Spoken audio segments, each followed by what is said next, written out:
100 साल की सास। अरे मम्मी जी, थोड़ा उम्र के हिसाब से काम किया करो। कहीं कुछ हो गया तो लोग बोलेंगे बहू ने बूढ़ी सास का ध्यान नहीं रखा। बहू, तुम भी थोड़ा कम और धीरे बोला करो। कहीं चिल्लाते हुए कभी कुछ हो गया तो वही लोग बोलेंगे 100 साल की सास भली चंगी बैठी है और बहू बेचारी चलती बनी। वैसे मम्मी जी, दादी बिल्कुल ठीक बोल रही हैं। हैं? क्या ठीक बोल रही है? वो जो कुछ भी बोले वो सास है, पर तुम क्यों बोल रही हो? बहू होकर सास से जुबान लड़ाओगी क्या? ऐसा बोलते हुए निर्मला को धसका उठ जाता है।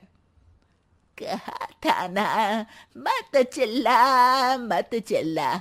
तुझे बिना सास और बहू से जुबान लड़ाए बिना शांति नहीं मिलती।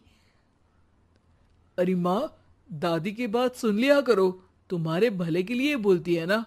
अरे कोई भला नहीं, इन्हें बस मुझे परेशान और शो ऑफ करने का शौक है। हाँ। चल झूठी। इस परिवार में 3 पीढ़ी की औरतें रहती है, जिनका हर समय कोई ना कोई अलग ड्रामा चलता ही रहता है, जिससे और किसी का पता नहीं, लेकिन सूरज बहुत परेशान रहता है। माँ, पियाली और दादी, आप तीनों के पास एक दूसरे को सास बहू वाले ताने देने के अलावा कुछ काम हो या नहीं, पर मेरे पास जरूर है।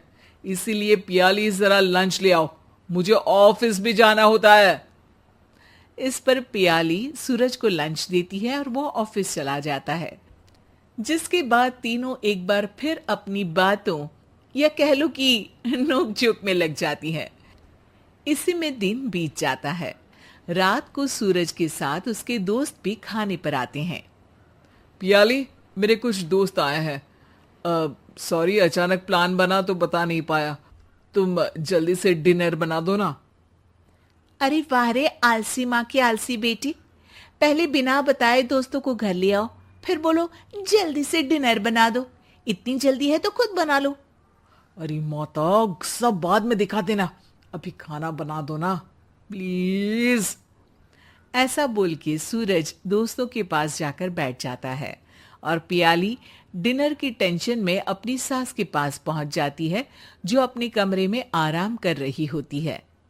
मम्मी, सूरज अचानक दोस्तों को घर ले आए हैं, क्या करूं अब?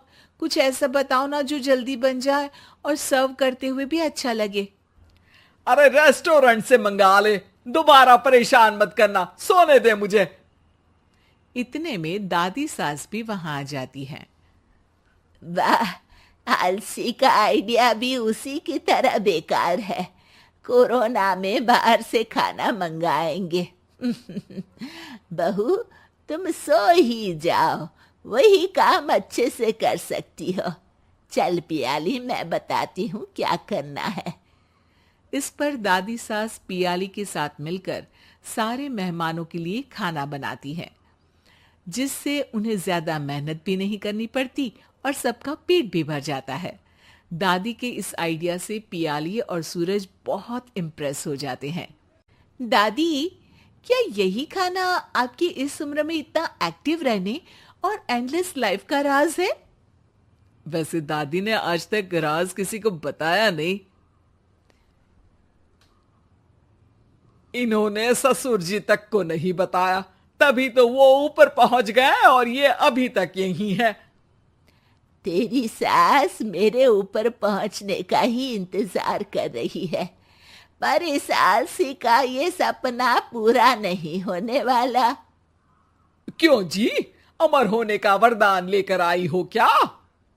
अमर का पता नहीं, पर लगता है तुझसे लंबा जरूर जी लूंगी।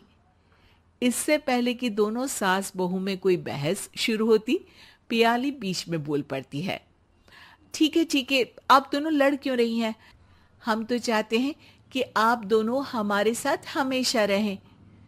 पियाली की बातों पर दोनों शांत हो जाते हैं और उनकी लाइफ पहले जैसे चलने लगती है, जहां दादी सुबह जल्दी उठकर कुछ न कुछ काम करते हुए पूरा दिन बिताती है, तो वहीं निर्मला और पियाली लेट उठने से लेकर धीरे धीरे आलस में काम करना और जब मर्जी सो जाने से अपना दिन बिताती हैं।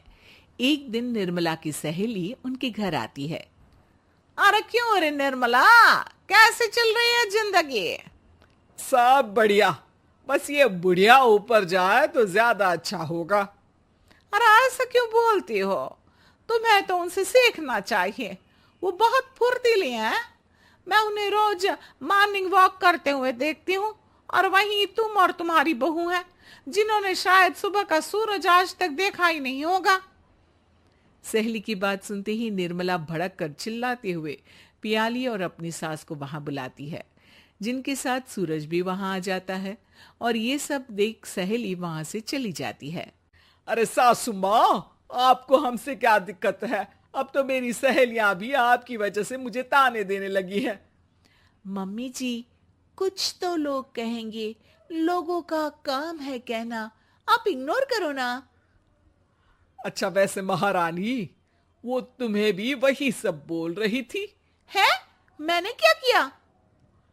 अरे किलस क्यों रही हो? अब तो समझो और अपना लाइफस्टाइल सुधारो। ओ मोरी मैया, अब हमारा लाइफस्टाइल भी खराब हो गया क्या? आपका तो हाई फाई है ना, बस उतना ही ठीक है। तुम लोग हमेशा पूछते हो ना कि मेरी इस उम्र और अभी भी इतने एक्टिव रहने का राज क्या है, तो वो ये लाइफ स्टाइल ही है, जिसे हाई फाई नहीं पर सिंपल कहते हैं। दादी, अब कहना क्या चाहती हो? यही कि मैंने अपनी जिंदगी में बहुत किताबें पढ़ी हैं, जिनमें एक किताब से मुझे ये समझ में आया कि हम कितने गलत तरीके से जिंदगी जीते हैं। उसी के बाद मैंने एक अच्छे जीवन के लिए इकिगाई रूल अपनाया, जिसका मकसद तो सिर्फ अच्छा जीवन जीना था। इतना लंबा कैसे जी गई मुझे खुद अचंभा होता है। ओह, तो मतलब आप मुझे परेशान नहीं करती थी? वो तो आप करती हैं। वैसे ये इकिगाई क्या है? थोड़ी रिसर्च खुद भी कर लो आलसियों, सब मैं ही बता दूं क्या?